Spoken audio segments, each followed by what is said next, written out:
Newcastle fans, I am very, very jealous. You have finally received some good news regarding this transfer window.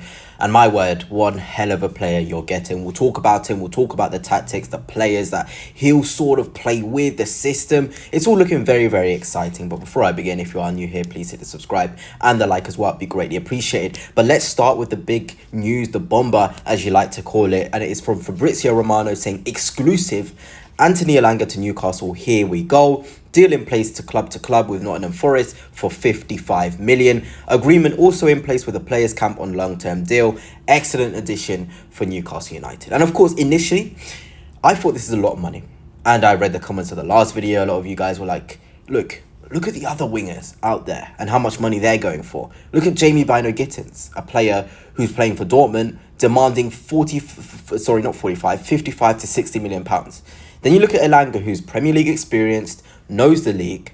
It's a phenomenal deal. I started to see it from you guys' perspective, and I thought to myself, 55 million for Elanga in the current market, the current economy, the current rate that wingers are going for is not bad. My club is going for Noni Madueke, and that's looking like a 55 million deal in itself. Can I categorically say that Noni Madueke is a better footballer than Elanga? No, the statistics show that Elanga is better than Noni Madueke. So why can't Elanga go for 55 million? And he was one of the key cogs in the Nottingham Forest side, which got into Europe for the first time in 25, 30 years. So when you take all of that into account, you have to pay a premium. He's 23 years old as well. He's somebody who can operate on both sides of the pitch. He fits the Eddie Howe style of play to a T. He has many friends in the squad as well already. We've seen Asula, seen Willock with him as well. There is so many pros towards this deal for Anthony Elanga to Newcastle United. And I started to see that from your guys' perspective. Then I started to get a bit jealous. I'm thinking, wow, Newcastle United are going to add to their already very dynamic front line with Gordon and Isak. With someone like Elanga, whose nationality is the same as an Isak, who's played in the Premier League with Premier League experience. It's a guaranteed bang. It's a guaranteed success that Anthony Elanga will have at Newcastle United. There's this also common consensus with Anthony Elanga that, okay, he's not left-footed. We need a left-footer to be on the right. That is not correct whatsoever. Look at Jacob Murphy. He got a ridiculous amount. I think he was only one goal or assist away from a 20 GA season. That is phenomenal. And when you look at the qualities of Elanga versus Murphy, as much as we collectively enjoy Jacob Murphy and he brings a lot to the table, it's clear as day that Anthony Elanga is a better player. He has better raw fundamentals. He's younger. He's better in transition because he's quicker. He can provide. He can go on his left foot like Murphy as well. The biggest positive with this Elanga deal is you can't categorically say he's worse than Jacob Murphy in any sort of statistic. You cannot say pace, Elanga, 1v1 ability, Elanga, left foot crossing in terms of confidence coming on their left foot, they're the same. Murphy can go on his left foot if he really needs to. You're looking at, then again, Elanga, what he brings on his own. You saw that goal against Manchester United. We all saw it at the City Ground, from one end of the pitch to the other. The coolness, the calmness in the final third as well. He's a very underrated finisher on both feet. He can really sneak into the box. And there's not many players in the Premier League where you can categorically say, can you have that effect in the game, in the goal? Can you come from the right-hand side and come into the centre of the pitch and score in any given moment? I always point towards the goal he scored against Aston Villa. I think it was the one in the second half, sorry. That is the movement that you get from Anthony Elanga.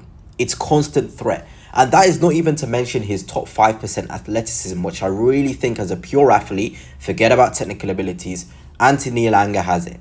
We've all seen the videos. We've seen today a video posted of him running the 100 meters in 10.93. And I know you may laugh at that. You may think that's silly. But that's really important for an Eddie Howe team. Intensity, speed, dynamism.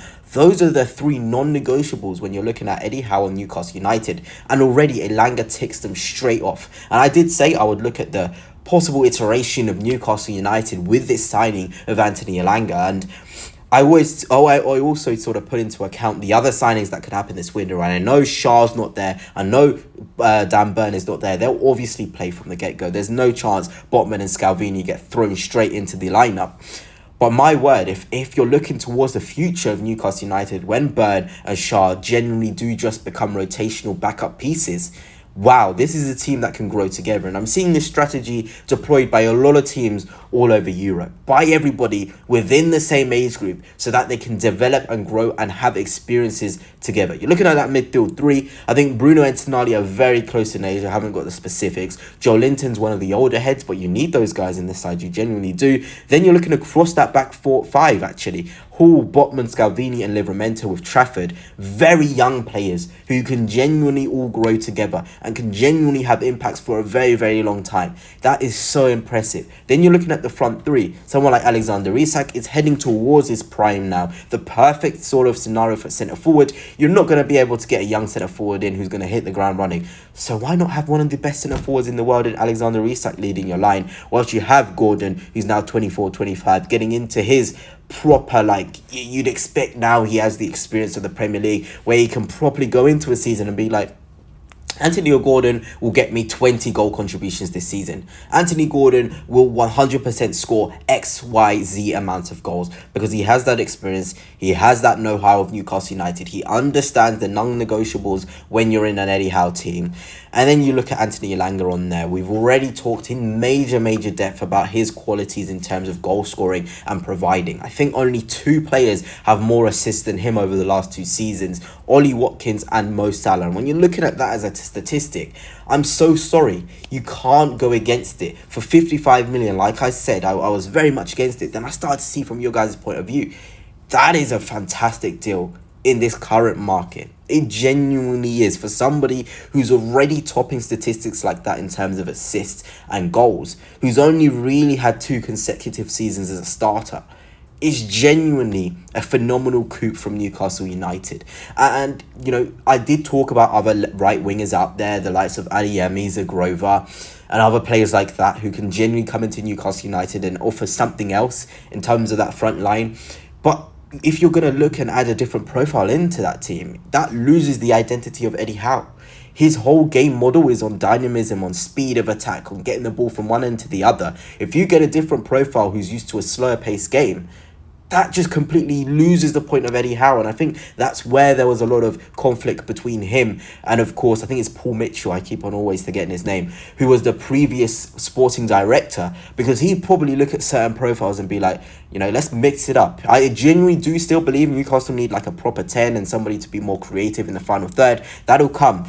But I'm sure Paul Mitchell was like, okay, why can't we get a Zagrova or a Dibbling in there, you know, who are different profiles to impact the game? But once you do that, you lose Eddie Howe's identity. He specialises in these road runners, intense, dynamic footballers. And Anthony Elanga is exactly that. And I can say for a fact I'm jealous. And I genuinely am very excited to see how he does for Newcastle United next season. But anyway, that's it for now. Hope you have enjoyed. And on to next time. Peace.